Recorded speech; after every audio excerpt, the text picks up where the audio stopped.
ایسی محفلوں میں بیٹھے تو باادب ہو کے بیٹھے، آپ گناہوں کی پوٹلی سر پہ لے کے آئے ہوں گے۔ صاحب بات سن لو ذرا غور سے، میں آپ کو ذرا سمجھا دوں کہ ان محفلوں کے آداب کیا ہے صاحب۔ ہم محفلوں میں آتے ہیں ادب کے ساتھ نہیں بیٹھتے ہیں، ہم محفلوں میں آتے ہیں سکون کے ساتھ نہیں بیٹھتے ہیں، تعظیم محفل کے ساتھ ہم نہیں بیٹھتے ہیں۔ ذرا دل پہ ہاتھ رکھ کر کے بتاؤ تو صاحب، ہم نے اپنی زندگی میں کون سا نیک کام کیا ہے؟ ہم نے اپنی زندگی میں کون سا اعمال صالحہ کیا ہے؟ ہماری عمر آج 50 سال کی ہو گئی، ہماری عمر 70 سال کی ہو گئی، ہماری عمر 60 سال کی گزر رہی ہے، ہماری عمر آج 30 سال کی گزر رہی ہے، ہماری عمر آج 20 سال کی گزر رہی ہے۔ صاحب بتاؤ تو صحیح، تم نے 20 سال کی عمر میں کون سا کام کیا ہے؟ اگر ماں بیمار رہتی ہے نا صاحب، ایک نوجوان بیٹے کو توفیق تک نہیں ہوتی ہے کہ اپنے ماں کے قدم کو جا کر کے دبائے، اپنے ماں کے دل پہ وہ، اپنے ماں کے سر پہ وہ تیل مالش کر دے۔ اللہ اکبر، لوگوں تمہاری عمر آج 50 سال کی گزر رہی ہے، بتاؤ تو صحیح تم نے آج 50 سال کی عمر میں کون سا عمل صالحہ کیا ہے؟ اگر آپ سے کوئی پوچھ لیتا ہے بتاؤ تم نے 5 وقت کی نمازیں کتنی مرتبہ پڑھی ہے؟ اللہ اکبر، 100 میں سے 2% لوگ ہوں گے جو 5 وقت کی نماز کو پابندی کے ساتھ پڑھتا ہے، 98% لوگوں کی نماز پابندی کے ساتھ نہیں ہوتی ہے۔ اللہ نے تمہیں دنیا میں بھیجا، اللہ نے تمہیں پیدا کیا کس لیے صاحب؟ بتاؤ تو صحیح، اللہ نے ہمیں ہاتھ دیا، صرف ہم کھانے کے بارے میں سوچتے ہیں، لیکن اس ہاتھ سے ہمیں کون سا کام کرنا چاہیے؟ آج وہ چیز ہمیں سمجھ میں نہیں آتی ہے۔ علماء تشریف فرما ہے، چلو اللہ نے یہ ہاتھ دیا ہے تو اس ہاتھ سے آپ نیک کام کریں، غریبوں کی آپ مدد کریں، اس ہاتھ سے آپ فقیروں کو بھیک دیا کریں، زکوٰۃ کی رقم آپ ادا کریں۔ اے لوگوں سنو تو صحیح، اگر آپ کے گاؤں میں، آپ کے سماج میں، آپ کی سوسائٹی اگر کوئی یتیم رہتا ہے، کوئی مسکین رہتا ہے تو اللہ اکبر، اے لوگوں اگر کوئی شخص اپنا ہاتھ کسی مسکین کے سر پہ محبت سے رکھتا ہے، اگر کوئی انسان اپنا ہاتھ کسی یتیم کے سر پہ محبت سے رکھتا ہے تو اس یتیم اور مسکین کے سر پہ ہاتھ رکھنے کی وجہ سے اس کو بینیفٹ کیا ہے؟ آج آپ کو ہم کو پتا تو نہیں ہے، لیکن چلو سید الانبیاء کی بارگاہ میں، چلو امام الانبیاء کی بارگاہ میں، چلو مدینے والے مصطفیٰ کی بارگاہ میں، صحابہ عرض کرتے ہیں یا رسول اللہ، اگر کوئی شخص کسی مسکین یا یتیم کے سر پہ محبت سے اپنا ہاتھ رکھ دے تو یا رسول اللہ اس کو فائدے کیا ہے؟ یا رسول اللہ اس مسکین اور یتیم کے سر پہ ہاتھ رکھنے کی وجہ سے اس کو بینیفٹ کیا ہے؟ تو میرے پیارے آقا کریم فرماتے ہیں، ایک صحابہ سن تو صحیح، اگر کوئی کسی یتیم یا مسکین کے سر پہ محبت سے اپنا ہاتھ رکھتا ہے تو نبی فرماتے ہیں کہ اس کے ہاتھ کے نیچے یتیم اور مسکین کے سر کے جتنے بال آتے ہیں، اللہ ہر بال کے بدلے اس انسان کو ایک ایک نیکی عطا کرتا ہے۔ اس لیے ہاتھ سے آپ نیک کام کریں۔ اللہ نے آپ کو زبان دیا ہے، آج زبان سے ہم کیا کر رہے ہیں؟ لوگوں کو گالیاں بکتے ہیں، ماں باپ کی شان میں ہم گستاخی کیا کرتے ہیں، بیچارے ایمان کی ہم توہین کیا کرتے ہیں۔ جب میں کل دہلی کی سرزمین پہ تھا میں نے دیکھا سوشل میڈیا کے اندر اللہ اکبر، جو بیچارے ایمان کے پیچھے نماز پڑھتا ہے وہی ایمان کی قتل کر دیتا ہے۔ ہم نے دیکھا کہ آسام اسٹیٹ میں کل بعد فجر ایک شخص نے جا کر اپنے ایمان کو قتل کر دیا ہے۔ اللہ اکبر، اور آج تم کہاں پہنچ چکے ہو؟ پوری دنیا کے اندر آج سوشل میڈیا میں یہ بات وائرل ہو گئی ہے کہ ایک ابراہیم نام سا آدمی آیا، اپنے ایمان کو قتل کر دیا۔ ہم کہاں پہنچ گئے؟ پھر سکون ہمیں کہاں سے میسر ہوگا؟ پھر مصیبت ہم پر نہیں آئے گی تو کیا آئے گی؟ جب ہم نے اپنے ایمان کے ساتھ یہ حرکت کرنا شروع کر دیا ہے۔ اللہ نے اگر یہ زبان دیا ہے نا صاحب، اس زبان سے آپ کسی کی غیبت نہ کریں، کسی کو گالی نہ دیں، کسی کی چغل خوری نہ کریں، بلکہ اس زبان سے اللہ کی تسبیح و تحلیل آپ پڑھا کریں، اس زبان سے مصطفیٰ کی نام پڑھا کریں، اس زبان سے قرآن کی تلاوت کیا کریں۔ ہاتھ سے نیک کام، زبان سے بھی نیک کام کریں، آنکھوں سے علماء کے چہرے کی آپ زیارت کیا کریں۔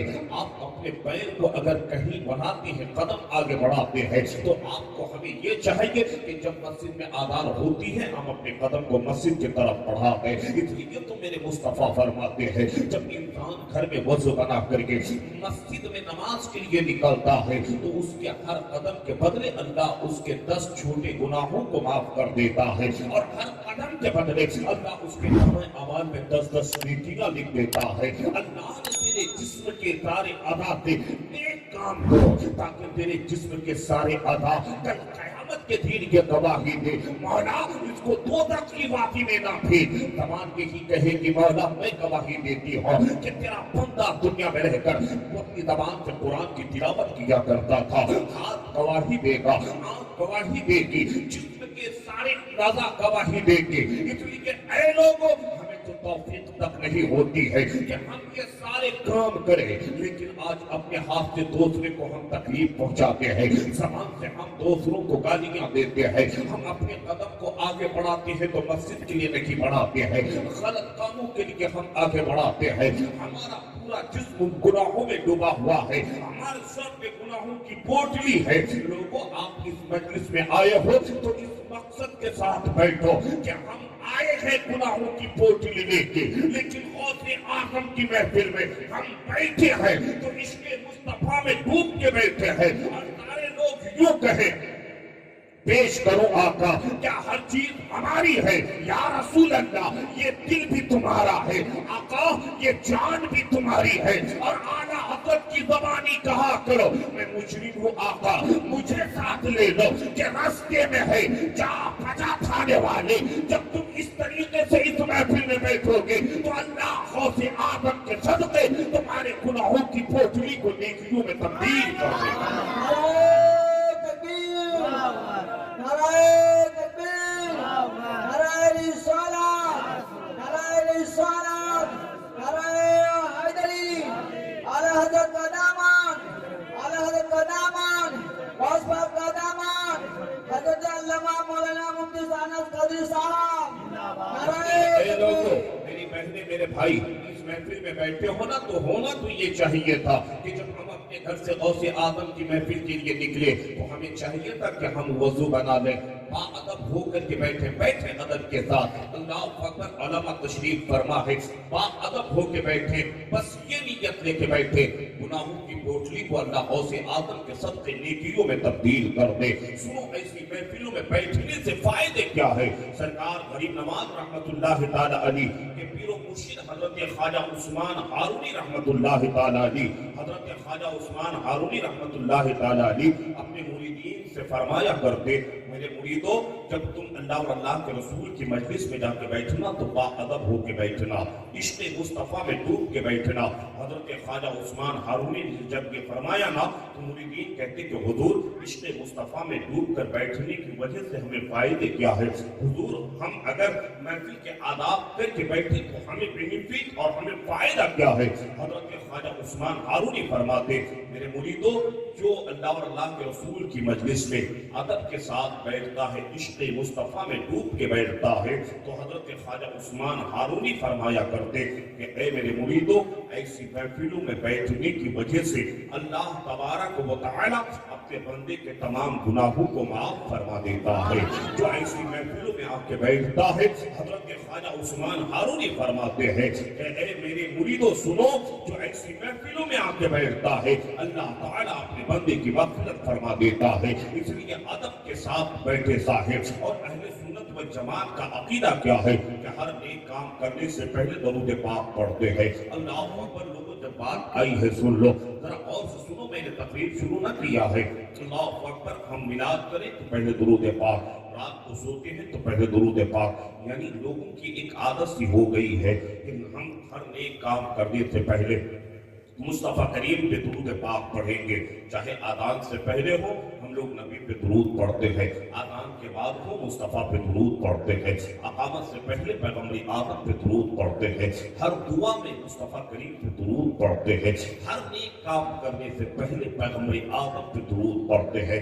درود پاک پڑھنے کی آپ عادت بنائیں۔ اب آپ سوچئے گا کہ صرف علماء کہتے ہیں کہ درود پاک پڑھیے، درود پاک پڑھنے سے فائدے بہت ہیں۔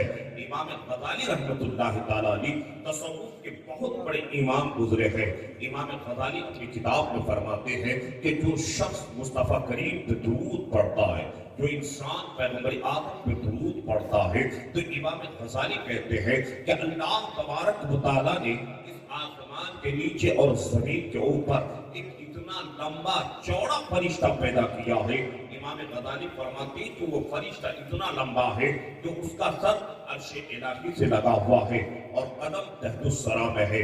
آپ پوچھیں علماء سے، یعنی زمین کے ساتویں حصے کا نام تحت الثری ہے۔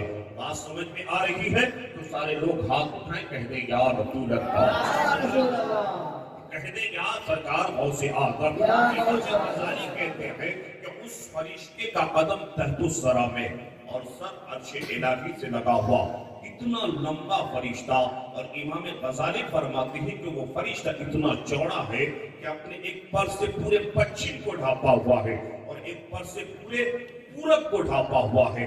اتنا لمبا فرشتہ، اتنا چوڑا فرشتہ کہ ایک پر سے پورے پچھم کو ڈھانپا ہوا ہے، دوسرے پر سے پورے پورب سمت کو ڈھانپا ہوا ہے۔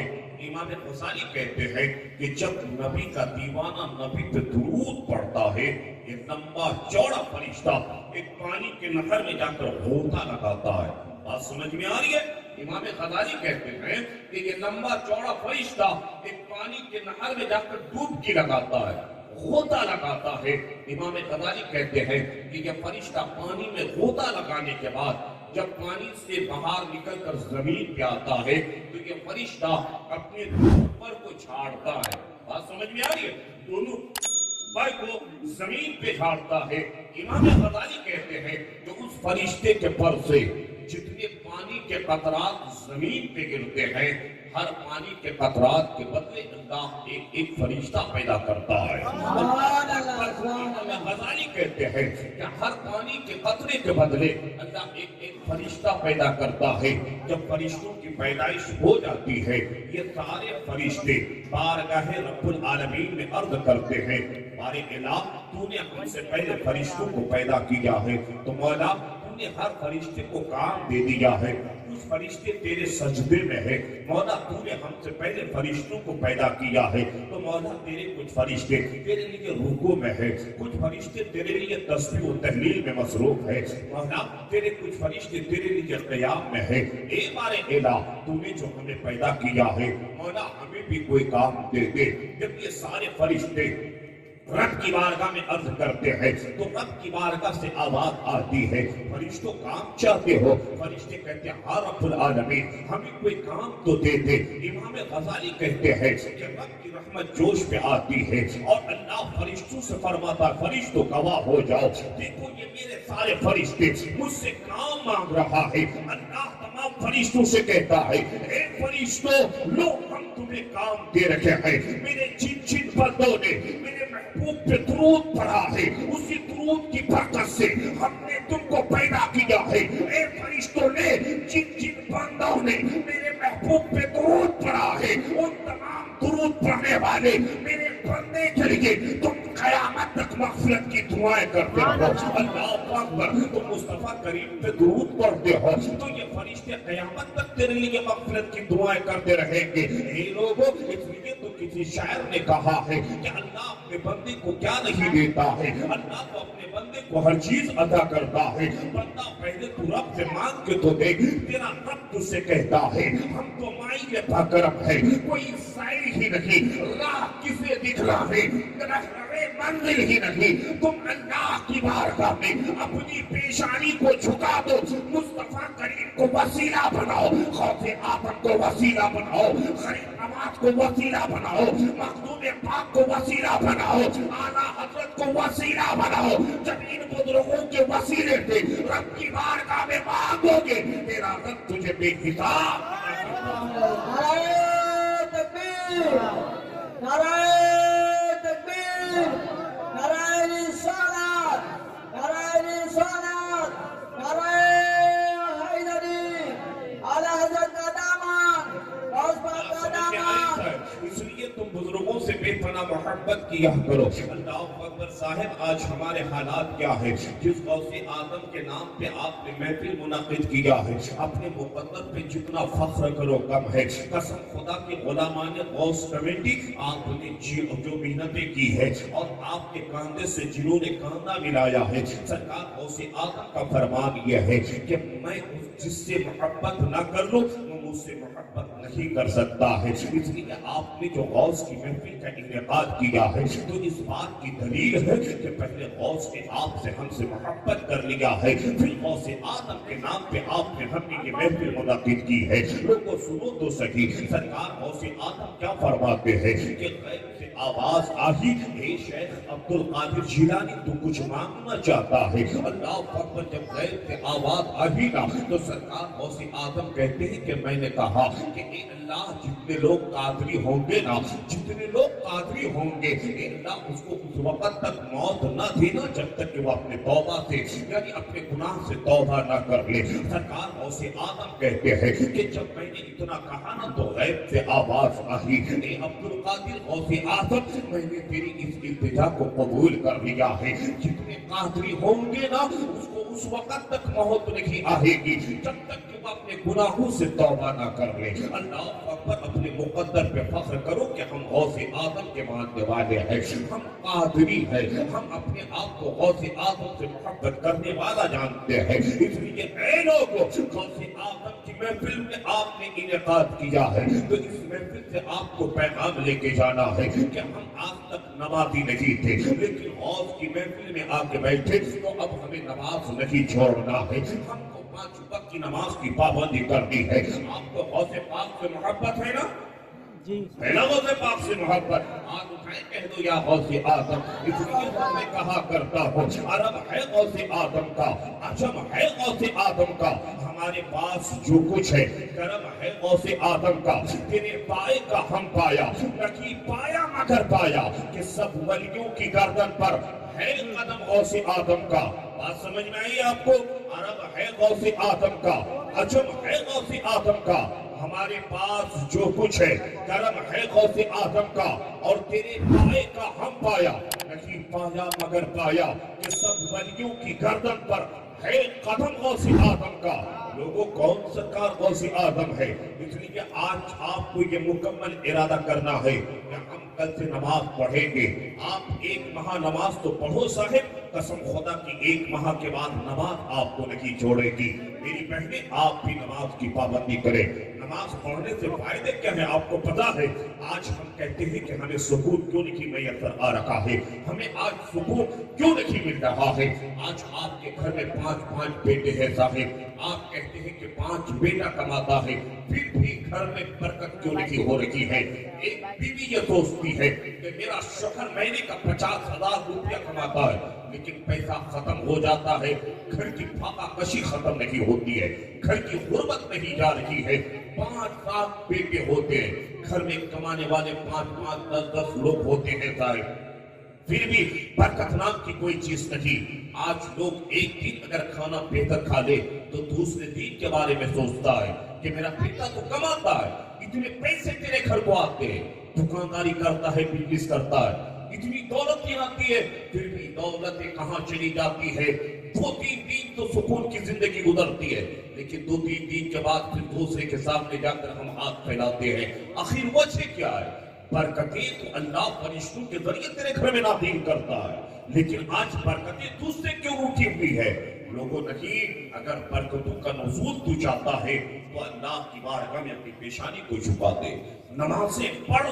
سرکار غوث آدم رضی اللہ تعالیٰ عنہ کی بارگاہ میں ایک شخص دوڑا آتا ہے، آنے کے بعد کہتا ہے اے شیخ آدم، اے سرکار غوث آدم رحمت اللہ تعالیٰ علیہ، میرے گھر میں اتنے لوگ کماتے ہیں لیکن برکت نام کی کوئی چیز نہیں ہے، میرے گھر سے غربت دور نہیں ہو رہی ہے، پریشانی ختم نہیں ہو رہی ہے۔ سرکار غوث آدم چاہتے تو مجھ سے کہتے، لے میں تجھے تعویذ لکھ کے دے رہا ہوں، غربت ختم ہو جائے گی، نہ میں تجھے فلانا کام کر کے دے رہا ہوں، تیری